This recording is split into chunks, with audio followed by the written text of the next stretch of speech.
Okay, everybody ready? All right, let's call the recommending committee meeting to order April 3rd, 10 a.m.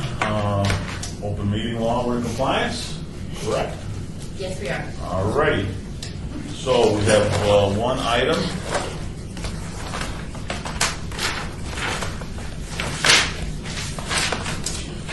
Bill number 2017-6, amends LDMC Chapter 11.52 to prohibit oversized vehicle parking on streets adjacent to residential districts, public schools, and public parks, and it is sponsored by me.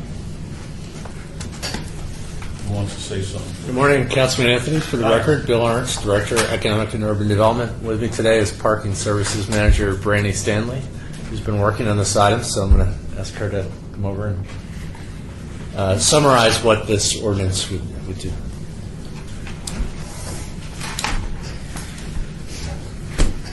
As Bill mentioned, for the record, Brandy Stanley, Parking Services Manager for the City of Las Vegas.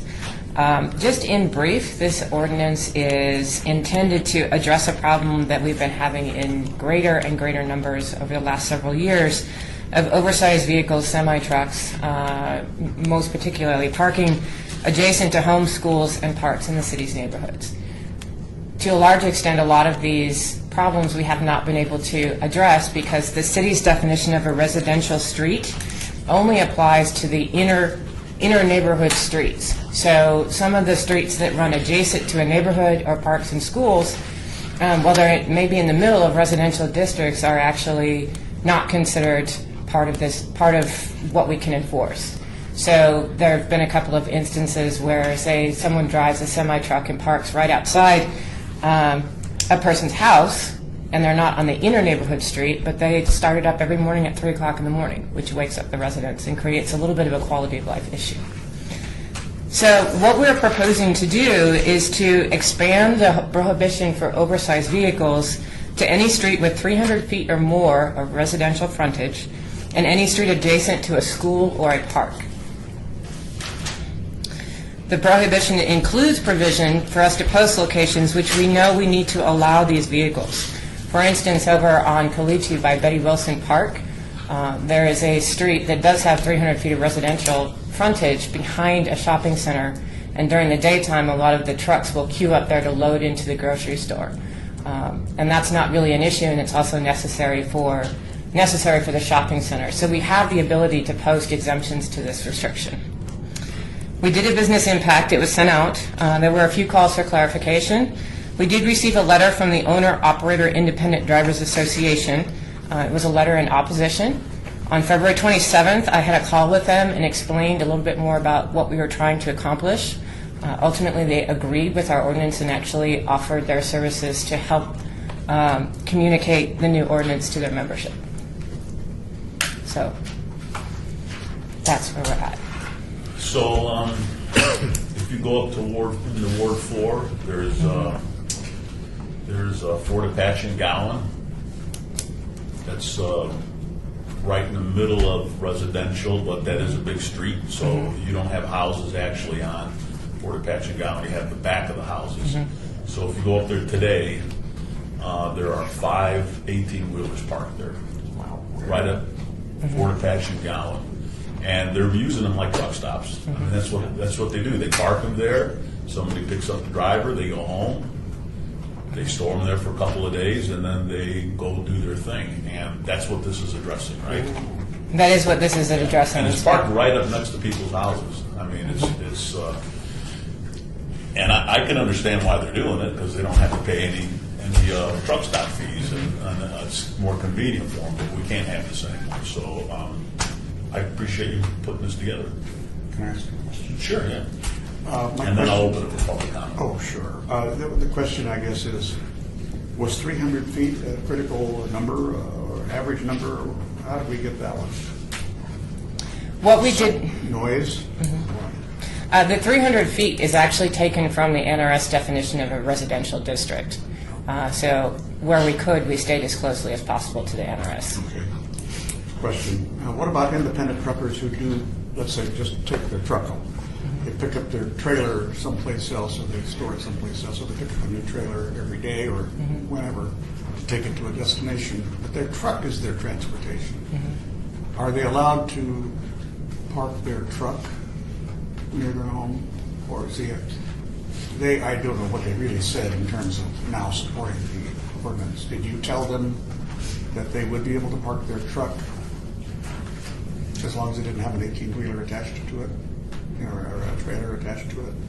They would not be able to park their truck adjacent to within these areas, even if it doesn't have an How about their attached driveway? trailer. Councilman, if I may, Orlando Sanchez, Deputy City Manager.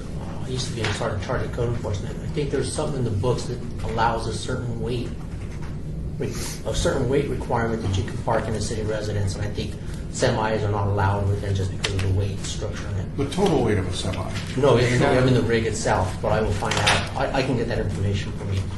Yeah, because, we might accidentally catch a bunch of people that are probably not doing any harm. They're not living in the truck, because I think we're also looking at catching people who are living in the vehicles, too. That's what we're doing here, so, which I don't like, but I want to make sure that, you know what I mean? Councilman? I don't believe they should be parking their trucks in a residential area. Separate from their trailer. I don't know. Oh, okay. The trailer or the truck. I wouldn't want that parked next to my house taken up. I mean, those things are big. They would take up a big part of a residential street. What were they allowed on their driveway? That would be. I don't think they would even fit on their driveway. I think they would be. They would be backed up onto the sidewalk, at least on the sidewalk, if not into the street. In some cases. Yeah. That's why you just don't allow it, because then you don't have to worry about some cases they can, some they can't. Are you looking something up, Val?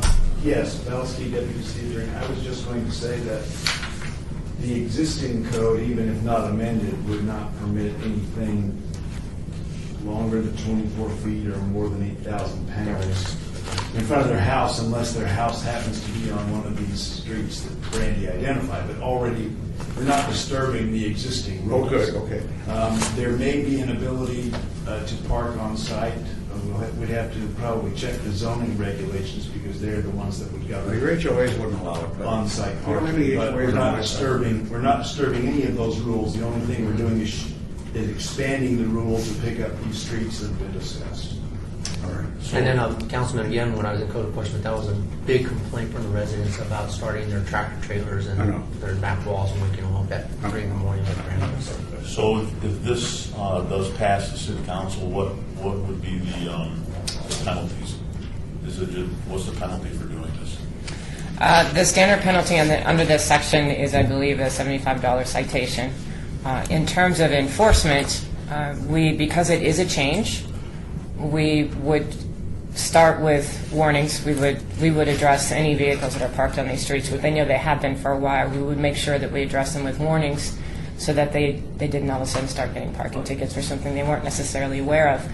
And Councilman Coughlin, remember, we do have the ability to post an exception to the provision. So if we do have any constituents that have an issue that actually live in the neighborhoods and they want to park their semi, there may be some compromise we can come to with on a case-by-case basis. Okay. All right. Well, if they have it, there's a lot of places with larger lots in the older parts of town, and the lots are deeper, too. So you can find a place that you could park your truck on your property, as well as maybe inside. But, it's up to neighborhood agreements, because they'll complain if they don't like it. If they do, they'll just let it go. Okay, well, I'm okay with this bill, Mr. Chairman. But there has to be some testimony, I guess. Okay, so I'll open up for public comment. Anybody from the public wishing to be heard on this item? Don't see anything, so I'll close public comment. Councilman Coughlin. Move for approval of bill number 2017-6. All those in favor? Aye. Opposed? Passes unanimously. This will be eligible for adoption at the April 19th, 2017 meeting. Final item is citizen participation. Public comment during this portion of the agenda must be limited to matters within the jurisdiction. Anybody want to make any citizen participation, public comment? Okay, we're adjourned. Thank you. Thank you. And I will